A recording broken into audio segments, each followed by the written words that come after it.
ನಿರ್ದಿಷ್ಟವಾಗಿ ಅವನ ಹಿಂದೂಗಳನ್ನ ಗುರುತಿಸಿ ಗುಂಡಿ ಹೊಡೆದಿರ್ತಕ್ಕಂಥ ಮಾಹಿತಿನೂ ಕೂಡ ಎಲ್ಲರಲ್ಲೂ ಇದೆ. ಭಯೋತ್ಪಾದಕರ ಮೇಲೆ ಈಗಾಗಲೇ ಇಡೀ ವಿಶ್ವದಲ್ಲಿ ದುಷ್ಟ ಶಕ್ತಿ ಅಂತ ಅವ್ರನ್ನ ಗುರುತಿಸಿದ್ವಿ. ಈ ಘಟನೆ ಆಗಿದ ನಂತರ ಸಮಸ್ತ ಭಾರತೀಯರಲ್ಲಿ ಒಂದು ದುಃಖವನ್ನು ಉಂಟಾಯಿತು ಮತ್ತು ಆಕ್ರೋಶಕ್ಕೂ ಕೂಡ ಒಂದು ಕಾರಣ ಆಯಿತು. ನಮ್ಮ ಭಾರತ ಸರ್ಕಾರ, ನಮ್ಮ ಸೇನಾಪಡೆಯೂ ಸಹ ಇದಕ್ಕೆ ತಕ್ಕ ಒಂದು ಉತ್ತರ ಕೊಡ್ತಾರೆ ಅಂತ ಎಲ್ಲರೂ ನಿರೀಕ್ಷೆಯಲ್ಲಿ ಇದ್ರು. ತಕ್ಷಣವೇ ಇಂಡಸ್ ವಾಟರ್ ಟ್ರೀಟಿಯನ್ನು ರದ್ದು ಮಾಡೋ ಮೂಲಕ, ಅಬೇಯನ್ಸ್ ಅಲ್ಲಿ ಇಟ್ಟು ಮೂಲಕ, ನಂತರ ಪಾಕಿಸ್ತಾನಿ ಏನು ನ್ಯಾಷನಲ್ಸ್ಗಳಿದ್ದಾವೆ ಭಾರತದಲ್ಲಿ, ಅವರು ವೀಸಾನು ರದ್ದು ಮಾಡೋ ಮೂಲಕ ಪುನಃ ವಾಪಸ್ ಪಾಕಿಸ್ತಾನ್ಗೆ ಕಳಿಸೋ ಮೂಲಕ ತಕ್ಷಣವೇ ಅವರು ಕ್ರಮ ತಗೊಂಡ್ರು. ನಂತರ ನಿರ್ದಿಷ್ಟವಾಗಿ, ನಿಖರವಾಗಿ ಮತ್ತು ಯಾವುದೇ ಕಾರಣಕ್ಕೂ ನಾವು ಅವ್ರ ರೀತಿ ಅಮಾಯಕರ ಮೇಲೆ ನಾವು ಏನು ದಾಳಿ ಮಾಡ್ತಾ ಇಲ್ಲ, ನಾವು ಬರೀ ಭಯೋತ್ಪಾದಕರ ಮೇಲೆ ನಾವು ದಾಳಿ ನಡೆಸ್ತೀವಿ ಅಂತ ಗುರಿ ಅಂತ ಇಟ್ಕೊಂಡು 9 ಭಯೋತ್ಪಾದಕರ ಗೂಡುಗಳು, ಭಯೋತ್ಪಾದಕರ ತರಬೇತಿ ಮಾಡುವಂಥ ಶಿಬಿರಗಳು, ಅವರ ಕೇಂದ್ರಗಳ ಮೇಲೆ ವಾಯುದಾಳಿ ನಡೆಸಿತ್ತು ನಮ್ಮ ಭಾರತದ ಒಂದು ಏರ್ಫೋರ್ಸ್. ಅದಾಗಿದ ನಂತರ ಉದ್ವಿಗ್ನತೆಯನ್ನು ಹೆಚ್ಚಿಸುವ ದೃಷ್ಟಿಯಲ್ಲಿ ಪಾಕಿಸ್ತಾನ ಡ್ರೋನ್ ಮೂಲಕ ಮತ್ತೆ ಏನು ಕೆಲವು ಶೆಲ್ಲಿಂಗ್ ಮೂಲಕ ಉದ್ವಿಗ್ನತೆಯನ್ನು ಹೆಚ್ಚಿಸುವಂತ ಪ್ರಯತ್ನ ಮಾಡಿದ್ರು. ಯಾವುದೇ ಯತ್ನದಲ್ಲೂ ಅವರು ಯಶಸ್ವಿ ಆಗಲಿಲ್ಲ. ಸಂಪೂರ್ಣವಾಗಿ ವಿಫಲ ಆಗಿರೋದು ನಮ್ಮ ಭಾರತದ ಸೇನಾಪಡೆಯವರು ಅವ್ರಿಗೆ ತಕ್ಕ ಒಂದು ಉತ್ತರ ಕೊಡೋದ ಕಾರಣನೇ. ಸೊ ಅವ್ರಿಗೆ ನಾವು ಅಭಿನಂದನೆಗಳನ್ನು ಸಲ್ಲಿಸಬೇಕಾಗಿದೆ. ಆ 26 ಅಮಾಯಕ ಪ್ರವಾಸಿಗರು ಏನು ಕೊಲೆ ಮಾಡಿರುವಂಥ ಭಯೋತ್ಪಾದಕರಿಗೆ ತಕ್ಕ ಉತ್ತರ ಕೊಟ್ಟು ಅವ್ರಿಗೂ ನ್ಯಾಯ ಕೊಡೋ ಕೆಲಸನೂ ಕೂಡ ಒಂದು ರೀತಿ ಮಾಡಿದ್ದಾರೆ. ಬಹುಶಃ ಜೀವ ಕೊಡೋಕ್ಕಾಗಲ್ಲ ನಾವು ಪುನಃ, ಆದರೆ ನ್ಯಾಯ ಕೊಡೋ ಕೆಲಸದಲ್ಲಿ ಇವತ್ತು ಆಪರೇಷನ್ ಸಿಂಧೂರ್ ಮೂಲಕ, ಪ್ರಧಾನಮಂತ್ರಿ ಅವರ ನೇತೃತ್ವದ ಮೂಲಕ ಭಾರತ ಸೇನಾಪಡೆ ಇವತ್ತು ಒಂದು ಒಳ್ಳೆ ಉತ್ತರವನ್ನು ಕೊಟ್ಟಿದ್ದಾರೆ. ಈ ವಾಯುದಾಳಿ ಮೂಲಕ ಮತ್ತು ನಮ್ಮ ಗಡಿಯ ರಕ್ಷಣೆ ಮೂಲಕ ಒಳ್ಳೆ ಉತ್ತರವನ್ನು ಕೊಟ್ಟಿದ್ದಾರೆ. ಇದಕ್ಕಾಗಿ ನಾವೆಲ್ಲರೂ ಕೃತಜ್ಞತೆಗಳನ್ನು ಸಲ್ಲಿಸಬೇಕು, ನಮ್ಮ ಗೌರವವನ್ನು ಕೊಡಬೇಕಾಗಿದೆ. 5 ಯೋಧರು ಕೂಡ ಹುತಾತ್ಮರಾಗಿರುವಂಥ ಸುದ್ದಿನೂ ಎಲ್ಲರಿಗೂ ಗೊತ್ತಿದೆ. ಅವ್ರಿಗೂ ಕೂಡ ನಾವು ಸಾಂತ್ವನವನ್ನು ಅರ್ಪಿಸಬೇಕಾಗಿದೆ. ಅವರ ತ್ಯಾಗದ ಮೂಲಕನೇ ನಾವು ಇವತ್ತು ನೆಮ್ಮದಿಯಾಗಿ ಒಂದು ರಕ್ಷಣೆ ಅಲ್ಲಿ ಇದ್ದೀವಿ.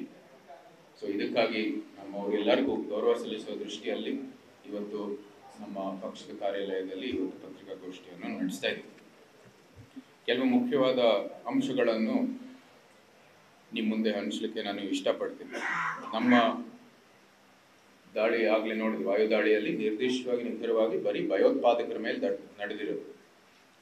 ಭಯೋತ್ಪಾದನೆಯನ್ನು ಇಡೀ ವಿಶ್ವದ ಮುಖದಿಂದ ನಾವು ಇರೇಸ್ ಮಾಡಬೇಕಾಗಿರೋ ದೃಷ್ಟಿಯಲ್ಲಿ ಭಾರತ ಸರ್ಕಾರ ಮುಂದುವರಿತಾ ಇದೆ. ಪ್ರಧಾನಮಂತ್ರಿ ಅವರು ತಮ್ಮ ಭಾಷಣೆಯಲ್ಲಿ ಬಹಳ ಸ್ಪಷ್ಟವಾಗಿ ಹೇಳಿದರು, ಭಯೋತ್ಪಾದನೆ ಇರುವಾಗ ನಾವು ಯಾವುದೇ ಕಾರಣಕ್ಕೂ ಚರ್ಚೆ ಮಾಡೋದಿಲ್ಲ. ಭಯೋತ್ಪಾದನೆ ಇರುವಾಗ ವ್ಯಾಪಾರ ಮಾಡೋಕ್ಕಾಗಲ್ಲ. ಭಯೋತ್ಪಾದನೆ ಇನ್ನೂ ಅದರ ಬೆಳವಣಿಗೆ ಆಗ್ತಾ ಇದ್ರೆ ನಮ್ಮ ಏನೇ ತಕರಾರಿದೆ ಅದನ್ನ ಬಗೆಹರಿಸಲಿಕ್ಕೆ ನಾವು ಮುಂದುವರಿಯೋದಿಲ್ಲ.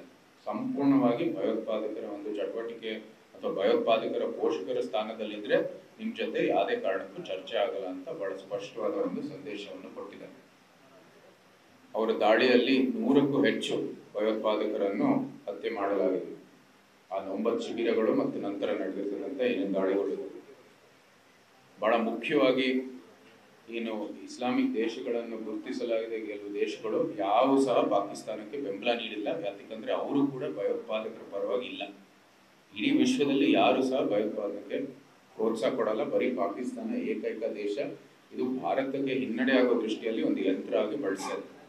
ಈ ನಿಟ್ಟಿನಲ್ಲಿ ಯಾವ ಮುಸ್ಲಿಂ ದೇಶನೂ ಸಹ ಪಾಕಿಸ್ತಾನಕ್ಕೆ ಬೆಂಬಲವನ್ನು ಕೊಟ್ಟಿಲ್ಲ. ಎಲ್ಲರೂ ಭಯೋತ್ಪಾದಕರ ವಿರುದ್ಧವಾಗಿಯೇ ಸ್ಟೇಟ್ಮೆಂಟ್ ಅನ್ನು ಕೊಟ್ಟಿದ್ದಾರೆ. ಇದು ಬಹಳ ಸ್ಪಷ್ಟವಾಗಿ ನಾವು ಕಾಣ್ತಾ ಇದ್ದೀವಿ. ಇದು ಯಾವುದೇ ಕಾರಣಕ್ಕೂ ಯಾವುದೇ ಪಕ್ಷ ಅಥವಾ ಭಾರತದಲ್ಲಿರುವಂಥದ್ದು ಯಾವುದೇ ದಳದ ನಡುವೆ ನಮ್ಮ ಬಿಜೆಪಿ, ಕಾಂಗ್ರೆಸ್, ಬಿಜೆಪಿ ಇತ್ಯಾದಿ ನಡುವೆ ಅಂತ ಏನು ರಾಜಕೀಯ ಮಾಡುವಂಥ ಸಂದರ್ಭ ಅಲ್ವೇ ಅಲ್ಲ. ಇದು ಭಾರತ ಸರ್ಕಾರ, ಭಾರತ ಸಶಸ್ತ್ರ ಸೇನಾಪಡೆ ಮಾಡ್ತಾ ಇರುವಂಥದ್ದು ಕೆಲಸ. ಪಕ್ಷಾತೀತವಾಗಿ, ಧರ್ಮಾತೀತವಾಗಿ, ಜಾತ್ಯತೀತವಾಗಿ ನಡೆದಿರ್ತಕ್ಕಂಥದ್ದು ಬಹಳ ಸ್ಪಷ್ಟವಾಗಿ ಕಾಣ್ತಾ ಇದೆ. ಎಲ್ಲರೂ ಸಮಸ್ತ ಭಾರತೀಯರು ಮೆಚ್ಚಿರ್ತಕ್ಕಂಥದ್ದು ಈ ಒಂದು ಆಪರೇಷನ್ ಸಿಂಧೂರ್. 9 ಮತ್ತು 10 ಮೇ ಆಪರೇಷನ್ ಸಿಂಧೂರ್ ನಡೆದಿದ್ದು 9ನೇ ತಾರೀಕಕ್ಕೆ ಇದು ಭಯೋತ್ಪಾದಕರ ಕೇಂದ್ರಗಳನ್ನು ಗುರುತಿಸಿ ಅದರ ಮೇಲೆ ವಾಯುದಾಳಿಯನ್ನು ನಡೆಸಿದ್ರು. ಕೇವಲ 23 ನಿಮಿಷದಲ್ಲಿ ಯಶಸ್ವಿ ದಾಳಿ ಇದಾಗಿತ್ತು ಅಂತಲೂ ಕೂಡ ಎಲ್ಲರಿಗೂ ಗೊತ್ತಿರ್ತಕ್ಕಂಥ ಮಾಹಿತಿ. ಪಾಕಿಸ್ತಾನದ ಒಳಗಡೆ 106 ಕಿಲೋಮೀಟರ್ ಒಳಗಡೆ ದಾಳಿಯನ್ನು ನಡೆಸಿದ್ದೇವೆ. ಇದು ನಿರ್ದಿಷ್ಟವಾಗಿ ನೀವು ಗಮನದಲ್ಲಿ ಇಟ್ಕೋಬೇಕಾಗಿದೆ. ಕೇವಲ ಭಯೋತ್ಪಾದಕರ ಮೇಲೆ ದಾಳಿ ನಡೆದಿರೋದು. ಪಾಕಿಸ್ತಾನ ಅದರ ವಿರುದ್ಧವಾಗಿ ಅವ್ರು ಏನು ದಾಳಿ ಮಾಡಿದ್ರು ಅದಕ್ಕೆ ತಕ್ಕಂತೆ ನಾವು ಉತ್ತರವನ್ನು ಕೊಟ್ಟಿದ್ದೀವಿ. ಗಡಿಯ ರಕ್ಷಣೆ ಮಾಡಿದ್ದೀವಿ.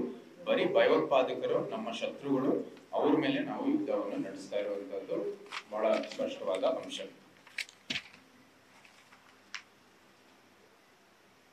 ಇದರಿಂದ ಸಂದೇಶ ಇಡೀ ವಿಶ್ವಕ್ಕೆ ನೀಡಿರೋದು, ಭಾರತ ಸೇನಾಪಡೆ ಏನಿದೆ ಬಹಳ ಪ್ರಬಲವಾಗಿದೆ.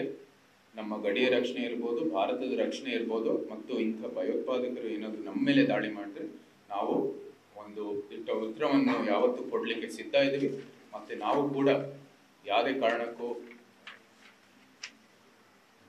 ಬೇರೆ ಸೇನೆಗಳು ಇರ್ಬೋದು, ಬೇರೆ ಅಮಾಯಕರು ಇರ್ಬೋದು, ಇನ್ನೋಸೆಂಟ್ ಸಿವಿಲಿಯನ್ಸ್ ಇರ್ಬೋದು, ಅವ್ರ ಮೇಲೆ ದಾಳಿ ಮಾಡೋದಿಲ್ಲ.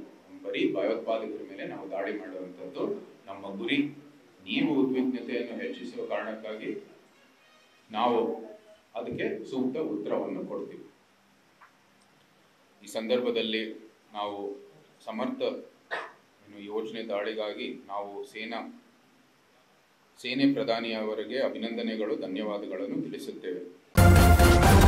ನ್ಯೂಸ್ ಫಸ್ಟ್, ನಿರ್ಭೀತಿಯಿಂದ ನಿಮ್ಮ ಪರವಾಗಿ.